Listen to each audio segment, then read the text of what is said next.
Olá, pessoal. Vamos para mais uma aula de biologia. Essa é a nossa primeira aula sobre histologia, sobre o estudo dos tecidos. Aqui é o professor Alexandre Miranda e hoje tecidos de revestimento. Mas para que a gente possa iniciar essa temática de histologia, é importante que nós entendamos o que é histologia. A histologia é uma área da biologia que estuda os tecidos biológicos, desde sua formação, a sua origem, que nós vamos abordar essa temática, a sua estrutura, como esses tecidos são estruturados, né? Os tipos diferentes de células, como ocorre o processo metabólico, o funcionamento, a especialização de cada um desses tecidos, né? O termo histologia são palavrinhas que vêm do grego, o prefixo histo vem de histon, que é tecido, e logia vem de logos, que é estudo. Portanto, histologia, o estudo dos tecidos. Mas o que é um tecido? Se nós pensarmos que no processo de desenvolvimento evolutivo, os organismos passaram de unicelulares para multicelulares, as células elas passaram a se agrupar. E esse aumento de estrutura, esse aumento de complexidade trouxe consigo a necessidade do processo de especialização das células, para que pudessem realizar de maneira mais profunda, maneira mais direcionada as diversas funções às que lhes cabiam. Então, as células passaram pelo processo de especialização, de diferenciação celular, originando com o seu agrupamento os diferentes tipos de tecidos. Nós observamos que os tecidos eles podem ser constituídos pelo mesmo tipo de célula, ou célula com as mesmas características, a mesma estrutura. E outros tecidos já apresentam diferentes tipos celulares, porém algo é muito importante, sendo iguais, ou próximas, ou com a mesma estrutura, ou diferentes, elas têm todas o mesmo objetivo de realizar uma função específica, uma função desse tecido. Então, nessa imagem, nós observamos aqui um anfíbio com os seus diferentes tipos de tecido: o tecido ósseo, o tecido nervoso, os diferentes tipos de tecido muscular, né, cardíaco, liso, estriado, os tecidos conjuntivos. Então, aí uma série de tecidos que esse organismo apresenta. Mas como ocorre essa diferenciação que nós abordamos anteriormente, né? Como ocorre essa especialização das células? Nós vamos observar que evolutivamente nós tivemos uma transição dos organismos do ambiente aquático para o ambiente terrestre. Somente esse aspecto já é algo extremamente relevante para que haja a necessidade de mudanças estruturais no organismo, né? Principalmente nas mudanças que tangem aí ao epitélio, né? Aos tecidos, à sua histologia. Nós vamos observar que esse processo ele é oriundo do desenvolvimento embrionário, principalmente quando nós observamos a organogênese, o destino dos folhetos embrionários. Então, nessa perspectiva, os tecidos, pensando nos organismos triblásticos, que apresentam os três folhetos embrionários ou folhetos germinativos: a ectoderme, a endoderme e a mesoderme. No processo de organogênese, a partir desses folhetos germinativos, nós teremos a formação dos diversos tecidos e, consequentemente, dos diversos órgãos. Então, por exemplo, a ectoderma, que é a camada, é o folheto embrionário mais externo, ele vai participar, ele é a base para a formação da epiderme, portanto, do tecido epitelial, do tecido nervoso, Então repare que ele tem uma importância muito grande, uma importância significativa. A mesoderme, ela participará da formação da derme, dos músculos, das estruturas e dos tecidos de sistema circulatório, esquelético, excretor, reprodutor. Então, boa parte do tecido conjuntivo, que nós vamos abordar no outro vídeo, está relacionado à mesoderme. E a endoderme é o folheto embrionário responsável pela formação também de epitélio, o epitélio de revestimento interno das glândulas do sistema digestório. Vamos aí ter também a formação de tecidos relacionados ao sistema respiratório, a algumas outras glândulas como fígado e pâncreas.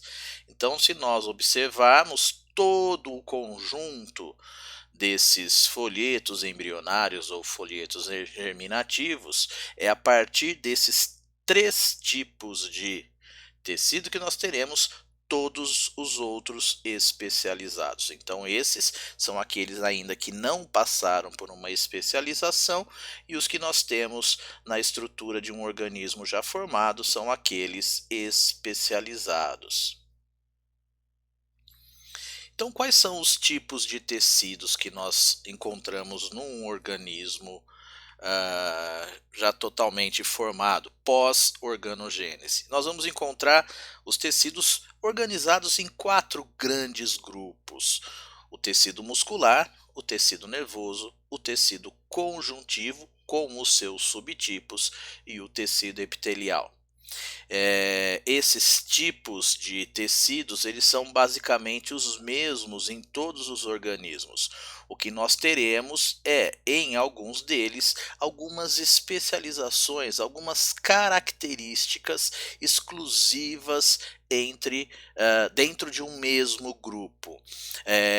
O que pode variar também é a quantidade de substância intercelular ou os fluidos intersticiais que nós encontraremos nesses diversos organismos. Então, aqui como exemplo, a gente observa num braço humano os diferentes tecidos, né? O tecido epitelial, responsável como um dos componentes da nossa pele, que é um órgão; o tecido muscular, no caso aí o tecido muscular estriado esquelético; o tecido nervoso, que nós vamos ter todas as terminações nervosas para sensibilidade tátil, térmica; o tecido sanguíneo, que é responsável pela irrigação, né, e também a defesa do nosso corpo, as trocas gasosas; o tecido cartilaginoso, que nós encontraremos aí nas epífises ósseas; o tecido ósseo, e também todo o tecido conjuntivo, tecido de preenchimento, tecido adiposo, que nós encontraremos nessa estrutura. Especificando esses tecidos, né, o tecido epitelial é aquele responsável pelo revestimento tanto da porção interna como da porção externa do organismo e as suas cavidades. Além disso, ele pode ainda desempenhar uma função glandular, uma função de secreção de substâncias. O tecido conjuntivo, ele se caracteriza por uma grande quantidade de substância intercelular, apresenta a função de preenchimento, função de sustentação, de transporte de substâncias, de armazenamento de substâncias. O tecido muscular, ele é caracterizado pela sua contratilidade. E o tecido nervoso, ele é caracterizado pela propriedade de permitir a passagem de pulsos elétricos que se distribuem ao longo do nosso organismo. Especificamente do tecido epitelial, é importante entender que o tecido epitelial, ele é responsável por promover a cobertura da superfície, tanto externa como interna, dos organismos. Todas as suas cavidades, elas serão revestidas por esse tecido. Então ele desempenha várias funções. Ele protege o organismo participando da formação da pele, sendo um dos constituintes da pele. Participa também no processo de absorção de substâncias, quando nós pensamos na estrutura do epitélio intestinal. Temos também na estrutura do epitélio, principalmente aí na pele, a presença de terminações nervosas que nos vão dar sensibilidade, e também na secreção de substâncias, que não está abordado nesse texto, mas nós teremos um tópico falando sobre essa propriedade. Então, as características dos tecidos epiteliais é que as células elas ficam muito próximas, elas estão justapostas. Isso faz com que não exista, ou se existir, a quantidade é muito pequena de substância intercelular. Esses epitélios eles se caracterizam por não apresentar vascularização. Então eles não têm vasos sanguíneos, e justamente por isso, quando você tem um ferimento somente no epitélio, não há sangramento. Mas se eles não têm vasos sanguíneos, como ocorre a nutrição? A nutrição ela ocorrerá por difusão, ah, com substâncias vindo do tecido que se encontra adjacente, no caso, o tecido conjuntivo, que se encontra na derme. Então essa estrutura da epiderme, ela recebe os gases, recebe os nutrientes vindo de outro tecido, que esse sim apresenta vascularização. Como nós podemos classificar os tipos de tecidos epiteliais? É algo muito importante, porque nós utilizamos aí dois critérios: o número de células e a forma das células. Em relação ao número de células ou o número de camadas, nós temos o tecido formado por uma única camada, o que nós denominamos de epitélio simples, ou uniestratificado. Ele apresenta um único estrato, uma única camada. Se ele apresentar mais de uma camada, ele pode ser chamado de epitélio composto, estratificado ou pluriestratificado. Porém, existem alguns tecidos que ele é formado por uma única camada de célula, porém as células apresentam dimensões diferentes, alturas diferentes.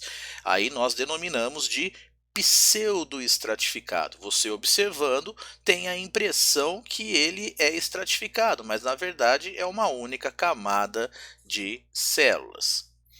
Em relação à forma das células, nós temos o tecido pavimentoso, que são as células levemente achatadas, são células largas, porém achatadas. Elas têm uma altura, essa dimensão da altura é muito pequena, ela lembra um piso, lembra um ladrilho. Temos as células cúbicas, em que as dimensões, os três eixos têm aproximadamente o mesmo tamanho, formando um cubo. E as células prismáticas também são chamadas de colunares, porque são células que apresentam uma altura muito grande. E existe também o epitélio de transição. Vamos observar nessas imagens que nós conseguimos enxergar essas informações.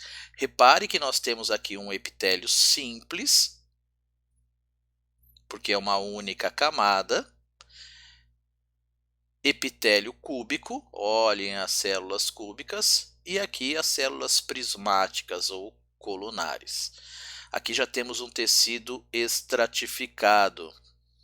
Repare que ele apresenta várias camadas, assim como aqui também um tecido estratificado com as células cúbicas. Aqui nós temos um tecido pseudoestratificado. Repare que ele tem apenas uma camada de célula, porém as células apresentam tamanhos diferentes. E aqui um tecido transitorial ou de transição, que nós temos diferentes tipos de células. Ele tem várias camadas, porém células com tipos diferentes. Por isso ele é de transição. Em relação à classificação dos tecidos, nós vamos classificá-los em dois tipos: epitélio de revestimento e epitélio glandular. Por que essa diferença? O epitélio de revestimento, a função dele é revestir o organismo. O epitélio glandular, ele é oriundo de um epitélio, de um tecido de revestimento, só que no processo de desenvolvimento do organismo, lá na organogênese, a origem dos dois é a mesma. Porém, o epitélio glandular, ao invés de unicamente revestir, ele apresenta a capacidade de produzir e sintetizar as substâncias, e essas substâncias são eliminadas para o meio externo, para o sistema circulatório, ou tendo as duas possibilidades. Os epitélios de revestimento, ele tem como o papel principal, né, promover uma separação da porção externa do organismo com a sua porção interna. Então isso permite, no caso dos epitélios de revestimento externo, uma proteção do organismo contra os intempéries, contra agentes que possam perfurar o organismo, contra a perda de água ou o ganho excessivo, e também proteger as estruturas internas, como por exemplo o que nós temos no estômago, um epitélio extremamente especializado que nos protege contra a acidez desse órgão. Vamos ter ainda em alguns locais, como por exemplo no intestino, a capacidade de absorver substâncias. Outros locais, a capacidade de permitir a filtragem de materiais, de fluidos, como nós observamos nos nossos rins, né? Então, as funções aí são das mais diversas. Nós vamos abordar aqui a pele. Lembrando que a pele ela é um órgão, não é um tecido, mas temos na sua constituição um tecido epitelial. Por isso que nós vamos abordar esse órgão e discutir toda a histologia sobre acerca desse órgão nessa vertente de trabalharmos o tecido epitelial. A pele é muito importante nesse processo de conquista do meio terrestre, justamente porque ela nos protege contra a perda de água, ela permite que mantenhamos uma homeostase extremamente fundamental em relação ao meio externo, isso nos mantendo vivos, né? Além do que permite os sentidos que são fundamentais para que a gente possa manter uma relação saudável com o meio ambiente, né? As percepções, entender o que é algo perigoso, e isso o organismo ele se protege. A pele é a primeira barreira que nós temos do nosso sistema imunológico. Ela impede que agentes que possam causar doenças, agentes infecciosos ou patológicos, possam adentrar o nosso corpo, se desenvolverem, e isso chegando ao ponto de causar a morte do organismo. Então, nessa imagem, nós conseguimos observar aqui um corte histológico, uma imagem de microscópio, observando um corte da pele, né?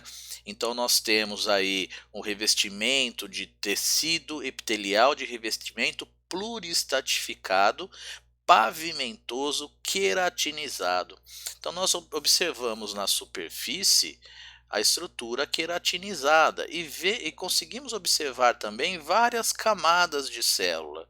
Por isso que ele é pluriestratificado. Essa parte indicada com E é a epiderme. Repare que aqui nós não conseguimos observar vasos sanguíneos.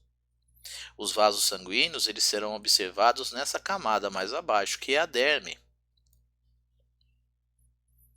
Então aqui nós temos a estrutura da queratina, a epiderme e a derme. Em relação à histologia da pele, nós vimos nessa imagem, né, a epiderme, que ela é pluristratificada. É muito interessante observar que nesse tecido, na epiderme, nós temos um processo mitótico denso. Essas células, elas são destruídas, elas são perdidas constantemente, um ciclo de vida muito curto. Então o processo mitótico faz com que nós tenhamos uma reposição dessas células em grande monta. A derme, que está logo abaixo, tecido qual a epiderme se apoia, já faz parte de um tecido conjuntivo. Nós vamos observar aí terminações nervosas, corpúsculos sensoriais, os vasos sanguíneos que vão nutrir não só a derme, mas também por difusão a epiderme. Nos mamíferos, nós vamos observar que a derme ela apresenta uma série de estruturas musculares muito delicadas, que são os músculos eretores dos pelos. Então, cada pelo que nós temos no nosso corpo apresenta um músculo que é responsável pela sua ereção. Nós vamos observar que abaixo da derme nós temos a tela subcutânea, também chamada de hipoderme. Essa estrutura, para alguns autores, ela não constitui parte da pele, mas sim um eixo de ligação entre a pele e a estrutura do organismo. Então nós temos como anexos da pele estruturas como os pelos, as glândulas sudoríparas, que são fundamentais para o controle da temperatura corpórea, e as glândulas sebáceas, que liberarão um composto lipídico, um óleo, fundamental para a lubrificação da pele e também para que a gente possa manter um controle hídrico maior do organismo. Então aqui nós observamos a camada da epiderme superficial, a derme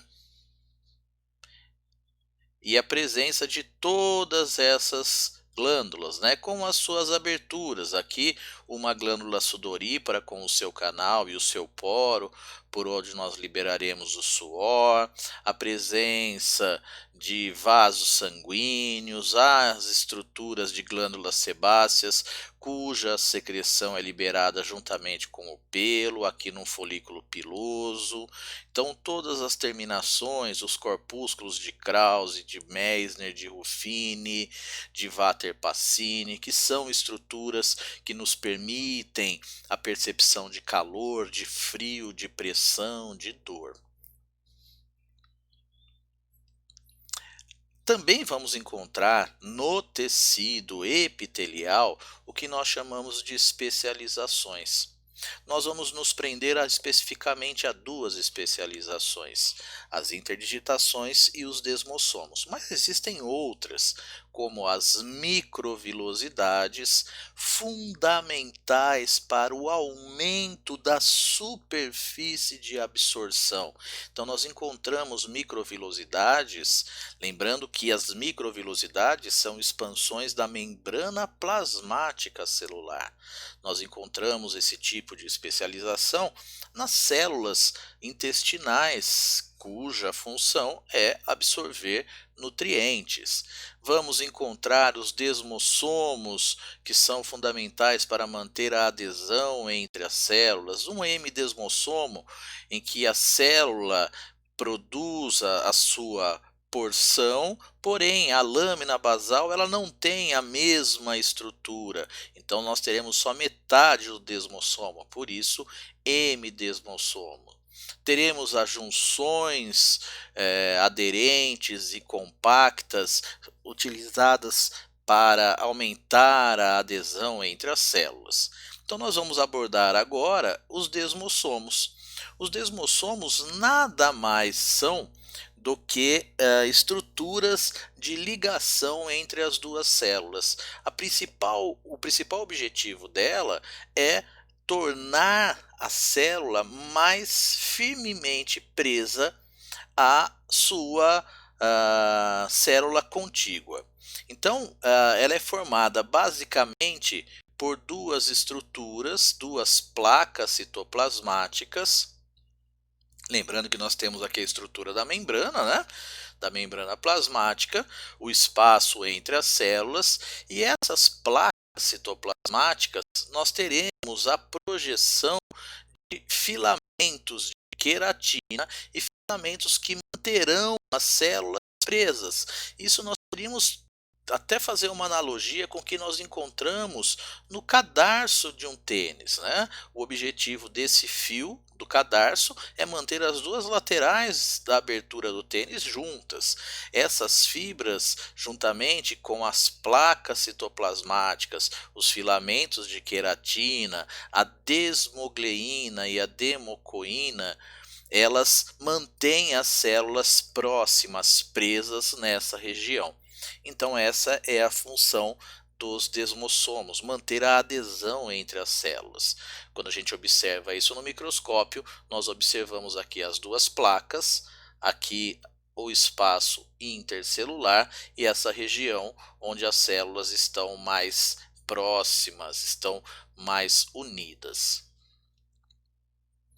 Já as interdigitações, é um pregueamento que existe entre as células e isso consegue, ao mesmo tempo, aumentar a superfície de contato entre as células e isso faz com que possibilite a troca de substâncias em maior monta entre uma célula e outra, além do que também pode aumentar a adesão entre elas. Nós observamos isso com algumas estruturas nos discos intercalares das células musculares cardíacas. Repare que nós temos aqui uma interdigitação e na própria interdigitação nós temos junções. Essas junções vão dar mais adesão entre as estruturas, dão maior resistência a elas.